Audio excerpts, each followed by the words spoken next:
Good morning. Ngasigi ningthokaba numit ko ningthokaba numit ki card ki message yengminarase ado ahamada ningthokaba gi number se 47 leire ko aduga amana ngasi tang manga ni na ko tang manga se dum akoina kai haini portal ta bani na haidi akoina wish kumba kai gumba dumaina niningba ko ningba leraga so exact pung manga minute manga gumba kai gumba leina ko adai kanda nungda oiramgi kai ki dum leina ko haidi scripting gumba tobo ko I ba ko pa dumaina to bi bai ko ngasi gi numit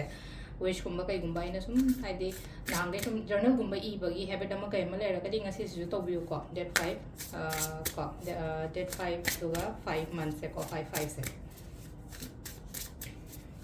no ambada card hum batang thok charge card hum sidagi ama khanbira se ko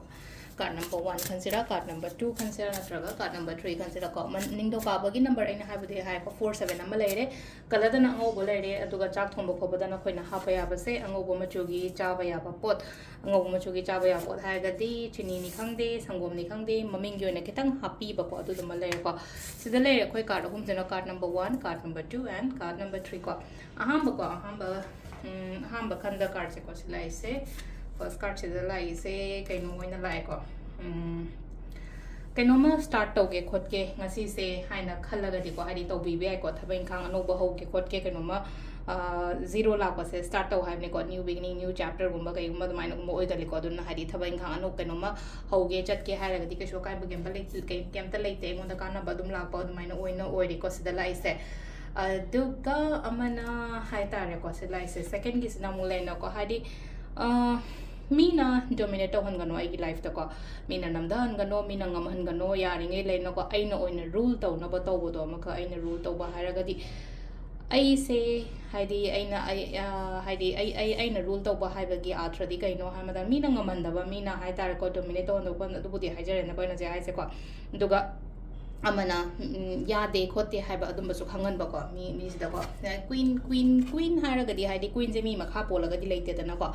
aduga last ki number 3 khan bangai gi oina silai se katang je ngasi je katang chamam na ba yai ko thaba inkhang yam ba yai thaba inkhang amasu loi important oi bodo amai taraga hadi kadom na hana chatoi no kari hana tawdoi no khotoi no kain khanbam khangda ba khota ba dum bai mong da lai ko se sina ko gi card ki message lai ko timing slai ki pung mari ga minute kuntra taru taina taru ka minute ranga paung le re adagi taret ka minute yankai mari deina mapan ga minute kuntra intoi paung le re ko aduga ningina baro ga mi yankai deina nungdang gi taret ka minute taret paung le re ko aduga nungdang atheng bagina mapan ga mi yankai den tramathoi ga minute tramathoi paung le re aduga ahing nungai gi na baro ga minute kuntra nitoi deina nungalam dai gi mari ga minute kuntra nga paung le ko se sina ko gi ngasi gi oina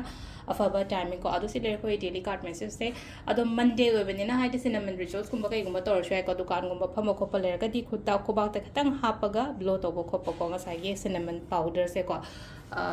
amuka hena handa ki hafta se pot nung shit na ba ko adu sile re ngasi gi card message ma'am thank you